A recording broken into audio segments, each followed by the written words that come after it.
पुण्यामध्ये hotel कपिलाजवळ slab कोसळल्याची घटना घडली आहे। स्लॅब खाली 2 जण अडकल्याची भीती व्यक्त केली जाते। अग्निशमन दल या घटनास्थळी दाखल झालेला आहे।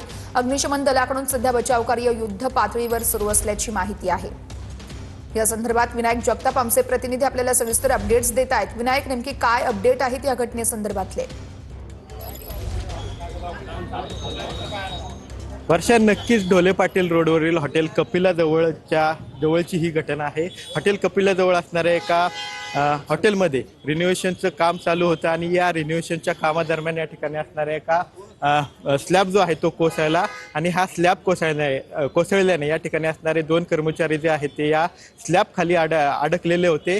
या घटनेची माहिती मिळाल्यानंतर या ठिकाणी असणारे अग्निशामक दलाचे जवान जे आहेत ते तात्काळ या ठिकाणी दाखल झाले आणि विविध त्यांच्याकडील साहित्याच्या मार्फत या भिंतीखाली स्लॅब खाली अडकलेल्या 2 कामगारांना बाहेर काढण्यात या सर्व अग्निशामक दलाच्या जवानांना यश आलेलं आहे। सध्या आपण पाहिलं तर त्या दोन्ही कामगारांना सध्या जवळच्या एका रुग्णालयात दाखल करण्यात आलेलं आहे आणि या अधिकाऱ्यांनी दिलेल्या माहितीनुसार या दोन्ही कामगारांची सध्या स्थिती जी आहे ती स्टेबल असल्याचं सांगितलं जाते। एकाच्या पायाला थोडीशी दुखापत झालेली आहे तर दुसऱ्या जो कामगार आहे तो थोडासा त्याला जास्त प्रमाणात लागल्याने तो जास्त प्रमाणात गंभीर स्वरूपात जखमी झाल्याची माहिती जी आहे ती अग्निशामक दलाच्या जवानांनी दिलेली पाहायला मिळते। आपल्यासोबत अग्निशामक दलाचे जवान आहेत, त्यांच्याकडून आपण माहिती घेऊया नक्की काय घटना घडली होती, नक्की काय घटना घडली होती।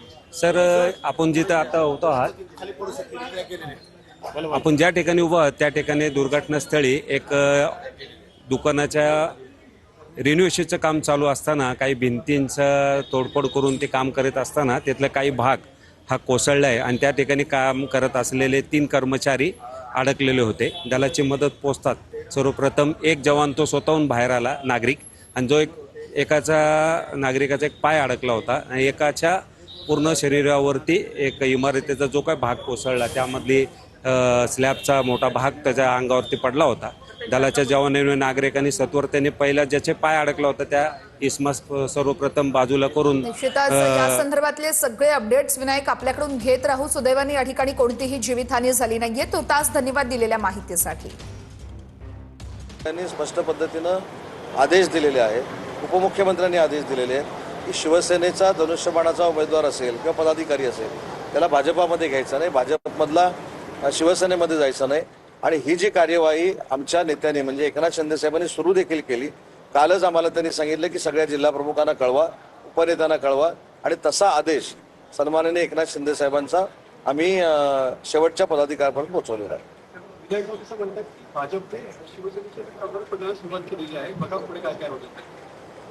बघू, कसं असतं, 3 वर्षापूर्वीचा प्रसंग न विसरल्यामुळे आमच्यावर टीका टिप्पणी होते। काल मी मुंबईतून सांगितलं की माननीय एकनाथ शिंदे साहेब आणि देवेंद्रजींचं बाउंडिंग हे राजकारणाच्या पलीकडचं आहे। त्याच्यामुळं हे जे काही ट्विट करतात, हे जे काही मुलाखती देत आहेत आणि त्यांच्या मनामध्ये जे काही मनसुबे आहेत ते कधी पूर्ण होणार नाहीत। एवढी चांगली युती या दोघांची आहे आणि आमची सगळ्यांची आहे। एखादी गोष्ट संवाद साधणं म्हणजे नाराजी होत नाही आणि ते नाराजी जरी असेल ते आम्ही कोणासमोर मांडणार? आमचे पक्षप्रमुख माननीय एकनाथ शिंदे साहेबांसमोर आणि राज्यप्रमुख शासनाचे म्हणून देवेंद्रजींसमोर। तिथं चर्चा झाल्यानंतर आमच्या कुटुंबातली चर्चा आहे, पण ताबडतोब बघितलं ट्विट बीट कसे होतात, म्हणजे या सगळ्या गोष्टीचा आसुरी आनंद एखाद्या विरोधकाला कसा असू शकतो ते काल तुम्ही बघितलं।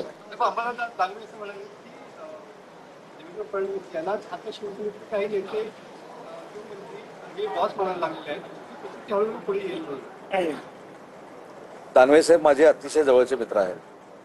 कदाचित त्यांनी त्यांच्या मनातली इच्छा बोलून दाखवली असेल, त्यांना बॉस कदाचित भविष्यात बदलायचा असेल म्हणून बॉसचा आता त्यांनी उल्लेख केलाय।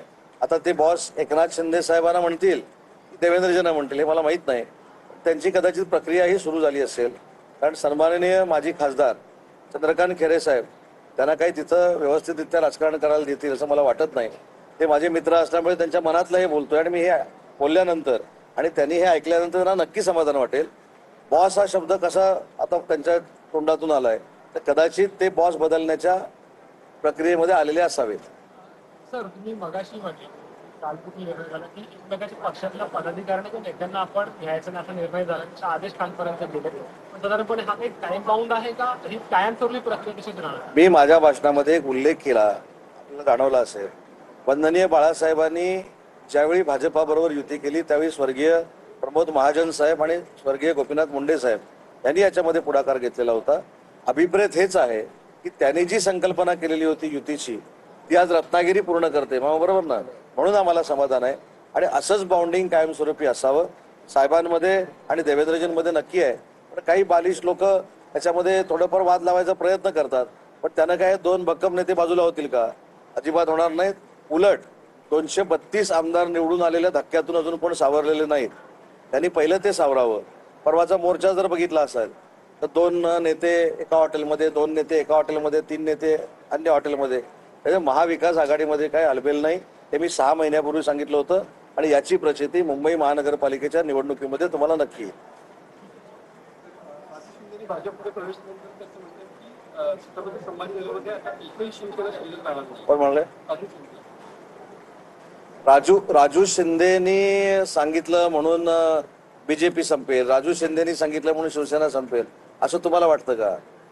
राजू शिंदे मी त्यांना कधी बघितलेलं पण नाही, पण राजू शिंदेनी आता भाजपमध्ये गेल्यानंतर शांत राहावं. तो आमचा मित्र पक्ष आहे, त्याच्यामुळं आता जर केला तर तेच अडचणीत येतील. त्याच्यामुळे राजू शिंदेने बीजेपीमध्ये प्रवेश केलेला आहे. त्यांनी शांतपणानं काम करावं, शांतपणानं अजून काय असेल ते करावं. त्यांचं काय नुकसान तर बिकसान विविध विषयांवरती उदय सामंत हे संवाद साधत आहे, त्यावरती आपलं लक्ष असणारच आहे. तुर्तास बुलेटिनमध्ये एक छोटासा ब्रेक घेतोय. वडेट्टीवार म्हणतात सरकार जी समिती नेमते त्यातूनच क्लीन चिट देण्याचा उद्योग केला जातोय, असंही वडेट्टीवारांनी बोलून दाखवलंय. पुण्याच्या जमिनीची न्यायिक चौकशी व्हायला हवी आहे, असंही वडेट्टीवारांनी म्हटलंय.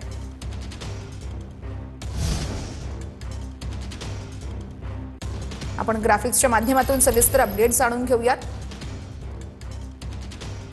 वडेट्टीवार यांचं ट्विट नेमकं काय आहे? पुणे जमीन प्रकरणामध्ये जनतेचा संशय खरा ठरलाय.